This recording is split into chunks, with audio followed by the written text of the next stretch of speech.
Good afternoon. I understand you guys spent quite a bit of time with the governor this afternoon going through his budget, or this morning. We'll try to keep it to about that same amount of time, so just kidding. No. Well, we certainly thank the governor for putting out his budget, and I am relieved to see some areas that we think that we can find some common ground, like the investing in reading programs for our students, elementary students. Overall, frankly, I think it was a little bit uninspiring to see that Governor Dayton didn't have any major reforms in the budget. No big efforts to modernize our state services, and frankly, I think he's missing some opportunities there. Hopefully, we can work with him on those things over the course of the next couple of months or a few months. Also disappointed again in Governor Dayton's kind of fallback position of always going back to Minnesotans for more tax dollars. This budget really grows Minnesota government again. On top of the last 2 years of tax increases, one of the largest tax increases in state history, the largest spending increase in state history. This budget that the governor is proposing again grows spending in the state of Minnesota by about $1,250, almost $1,250 per man, woman, and child in the state of Minnesota. This is an unsustainable level. We've been kind of warning about this for the last couple of years, and obviously, we think that this is a bit excessive. So we certainly thank Governor Dayton for his suggestions today, and we will take his suggestions into account as we create a budget to build a budget that unites all of Minnesota. So, Senator Hann speak. Sure. We haven't had a whole lot of time to digest the entire budget in detail, but just a couple of comments. A significant increase in spending. We had about a $34 billion budget when the governor took office. It's now going to be $42 billion, roughly, 23% growth over the last couple of budget cycles. A lot of tax increases we've talked about with transportation, but to me the remarkable thing was what was not in this budget. There is no reform in this budget at all. There's nothing about what we're going to do with MNsure, no recommendations, no acknowledgement that there is a problem here, that this is not working, that something needs to be done. There aren't enough enrollees to fund it. Governor, what is your plan for MNsure? How are you going to live up to the promise you made to the people of Minnesota to have a system that works? This doesn't work. Nothing in the budget. We talk about, and have for years, talked about the need to find a way to address the achievement gap. The fact that you have a large number of kids, especially in the Minneapolis-St. Paul schools, that are failing, not able to graduate from public school. And in the governor's press release, they talk about excellent education for every student. That's what his press release says. And I'll read you, he says, here's the evidence. He promised that he would increase funding for education every year. So I guess if you spend more money, by virtue of that, you have improved education. And I think people are tired of that. You've got a whole group of kids in school today that they're in middle school or early high school and who are not going to graduate because we don't have any way to make sure that system works for those kids. So there's nothing in this budget that gets at how do we deal with education. He talked about in his inauguration speech that he did not want to spend money doing the same thing over and over again, particularly in education. But that's exactly what this budget does. Spends more money doing the same things we've done for the last 15 or 20 years, and we have not seen any results so far, and somehow we're expected to believe that that's going to improve education, make it excellent for people of this state. It's just not true. No reform on taxation or how we do spending. We have a surplus that could be an opportunity for us to make a historic effort to structure our tax code in a significant way, to encourage investment, to attract and retain seniors or military veterans. None of this is a part of his budget. So what are the problems that he's trying to solve with this budget? What are the solutions he's offering? And there isn't any. It is more spending on the same things and more taxation. It's very disappointing. I think, too, just another comment, a couple of things. Apparently in the budget there's a withhold from the Minneapolis Park Board because the governor doesn't like how they're dealing with the Southwest Light Rail. That's a unique form of persuasion, I guess. I think there's also a need for the budget to have some funding to pay for the new building. And this just, to me, emphasizes how irresponsible and dishonest this project was. Because to pay for the building of the new state office building, the legislature is going to have to appropriate money every year. Well, now the House Republicans have an opportunity to put together a budget. What if they say, well, we're not going to fund that building until you do what we want? That's sort of the governor's approach with the Southwest Light Rail. Maybe that's how we're supposed to do this. But going forward, every legislature is going to have to make an appropriation to pay for this building. That is not how you build buildings. You usually go to a bonding structure, but we knew at the time that there wasn't enough votes to do it. They didn't approach this in a straightforward and honest way. So I guess the long story short is a lot of money, a lot of spending, a lot of increase in taxation, no problem solved, no reform. I guess just zeros added to the current budget. And I would just add to what the two leaders have said that Minnesotans have dealt with uncertainty the last couple of years, and we heard that as we were on the campaign trail, and we continue to hear that. And the problem today is that Minnesotans will still face uncertainty, whether they're from Minneapolis or Morris. They're going to face uncertainty in their jobs, uncertainty in their future, and uncertainty in their kids' future. And unfortunately, Governor Dayton had an opportunity to ease some of those fears, but he chose not to, because the budget he's putting forward today increased spending. I think if you it was $1,244 per every man, woman, and child, and if you do the math on that, that's $5,000 for a family of four, and all funds budget of more than $7 billion increase. Simply put, Minnesotans can't afford that. They can't afford to expend they can't afford to pay more for the Democrats' insatiable appetite to spend more. So we're going to continue to listen to Minnesotans. We'll run this through the committee process, but we're going to listen to Minnesotans first, and we're going to do our best to provide better value in government and be good stewards of the taxpayer dollars. And with that, we'll open it up for some questions if you have them. Mr. Speaker, how about long-term care? You didn't mention that, and that's something you It's been long-term care has been a big priority for the House Republicans, and I think the Senate Republicans as well. We know that there are problems with the funding of our nursing homes. We know that Greater Minnesota really needs some solutions that are going to help them maintain the nursing homes in a way that really show their loved ones and our aging population that the respect that they deserve. So the governor does not put any new money into that, and that is a disappointment as well. Why do you think that is? Do you think he figures you're going to fight for it? You know, I don't know. Maybe that's what he's thinking, but you know, I would hope that he would understand the importance of the issue and would have showed that it was a priority in his budget. So we're disappointed to see that it wasn't a priority for Governor Dayton.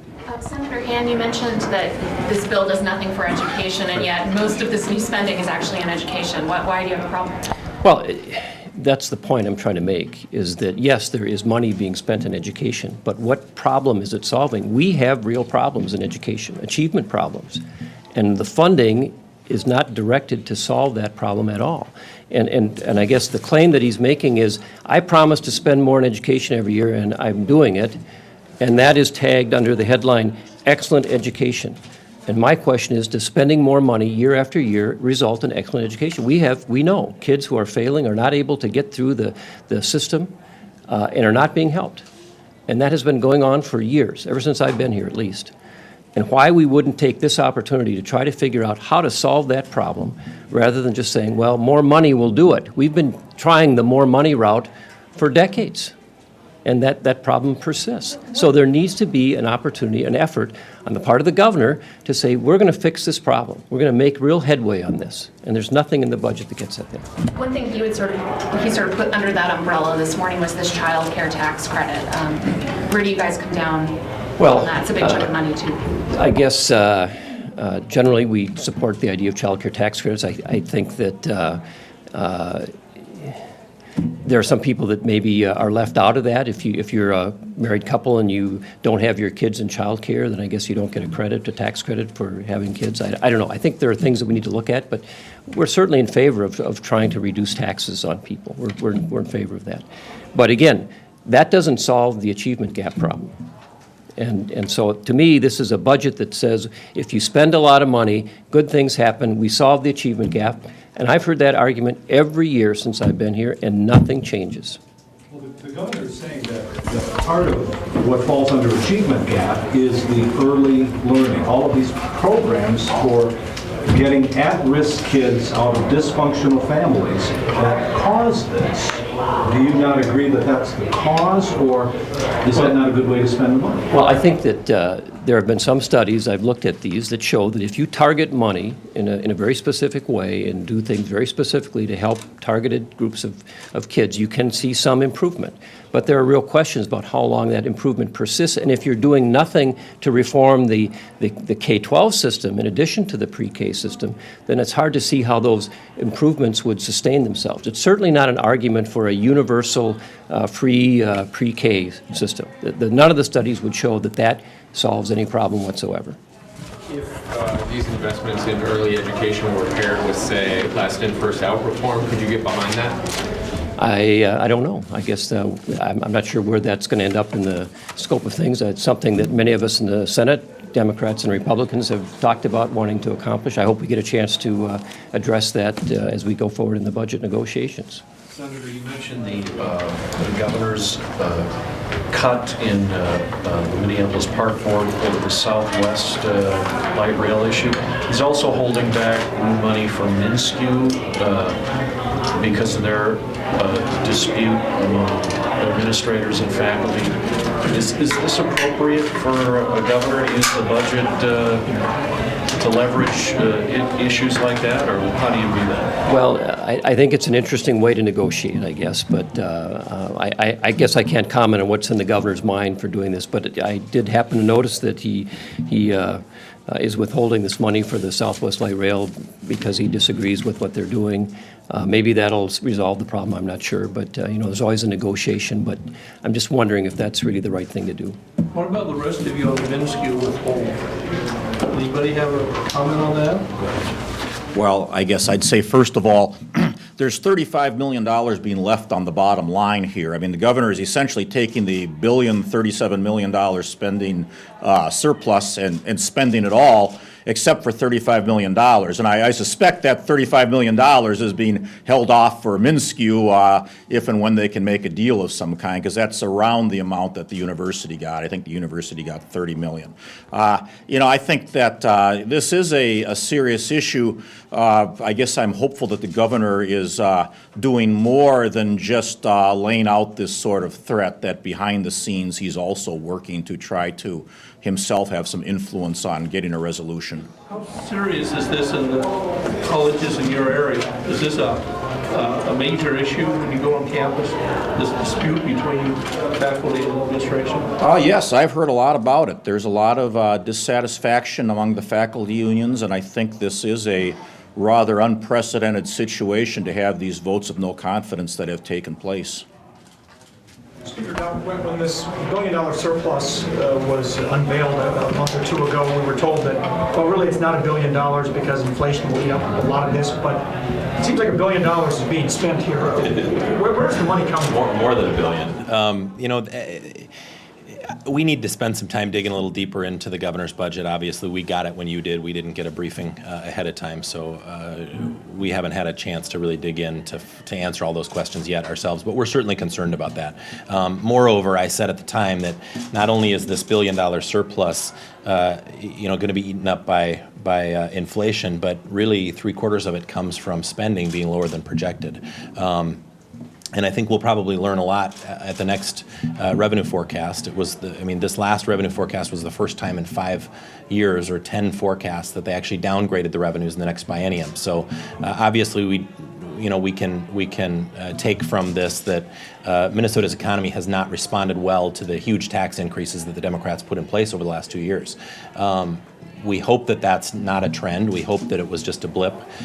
We think that the lower gas prices will help Minnesota families by leaving some more money in their family budgets, and hopefully we'll see that in the way of increased spending and increased sales tax collections for the state, but that's what we'll be watching for.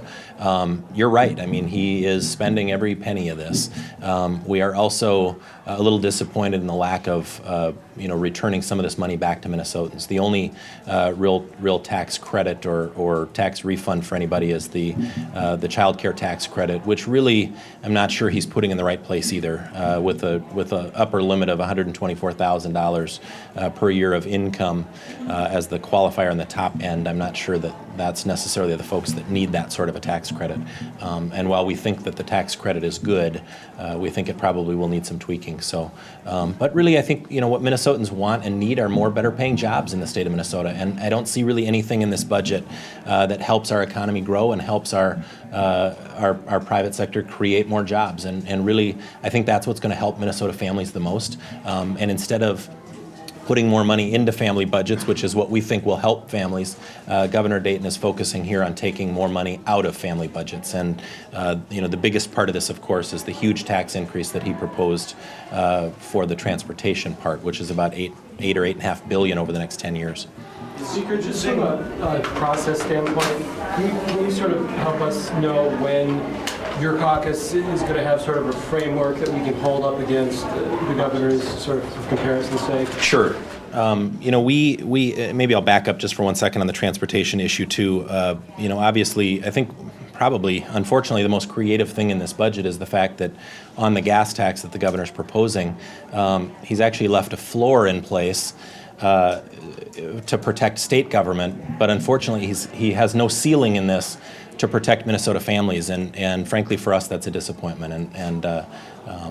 Obviously I think the idea here is to hope that gas prices go back up to $4 a gallon so that we're collecting 24 or 28 cents a gallon on gas, and frankly I don't think Minnesota families can afford that right now, and obviously I think that's why it's been wildly unpopular. To your question as far as the timeline, obviously we'll learn a lot more once we see the February forecast at the end of February, and from that we will work to create a budget that really unites all of Minnesota and shows that we're going to invest in our priorities while still respecting the tax dollars that Minnesotans have entrusted us with. So. Were there really surprises in this budget? The governor took a different PR strategy this time, kind of rolling it out over the last few weeks. Did anything really surprise you? Not necessarily. I guess I'm a little disappointed to see that there weren't more reforms in the governor's budget, but I think we'll obviously take his suggestions into account as we build a budget that we can all agree to over the course of the next few months. But It's kind of a presidential strategy, isn't it? You spend a few weeks. Well, I think he was obviously trying to get more than one news cycle out of his budget. But at the end of the day, it's still another huge tax increase on Minnesotans and another huge spending increase. I think when you put it in the perspective of knowing that state spending is going to increase again by almost $1,250 per man, woman, and child in the state of Minnesota, that's a staggering number. Can I say something to that? Yeah, to me, as someone who was gone for a while and is now back after 8 years, I guess the increase in spending really is kind of staggering to me. I mean, if you back out the debt repayments for the property tax shift repayment over the last few years, the school shift repayments, I mean, in fiscal year 2013, we had $34 billion in general fund spending.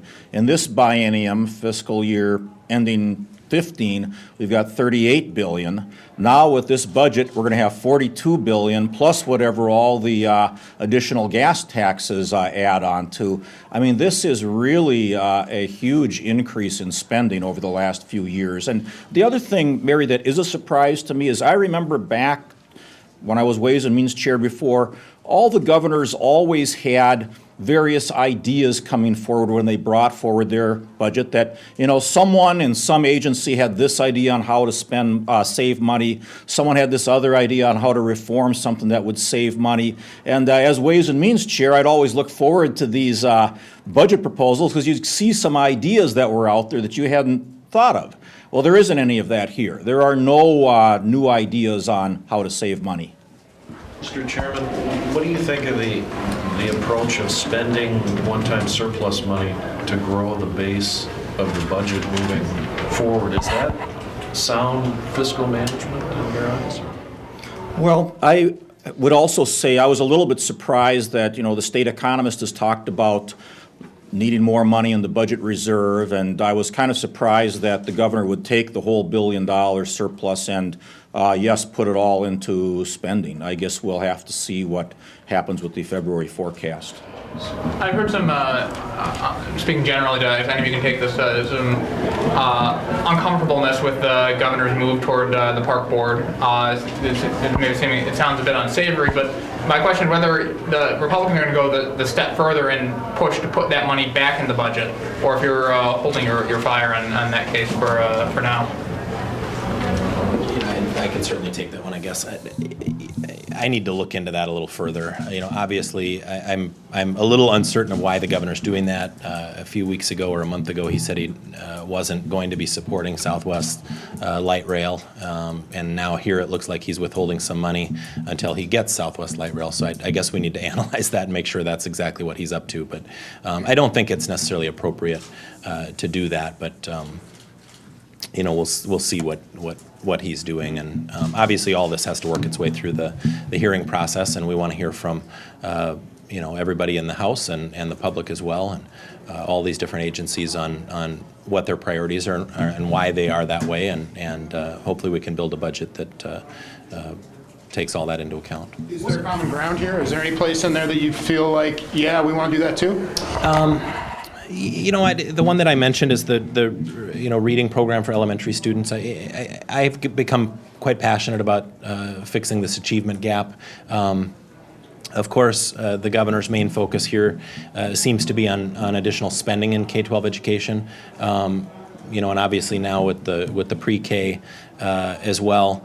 I'm not sure that's the right approach. I mean, if you look at where the problem is in the inner city schools, if money were the solution to the problem, that's the Minneapolis School District would have the best educated students in the state.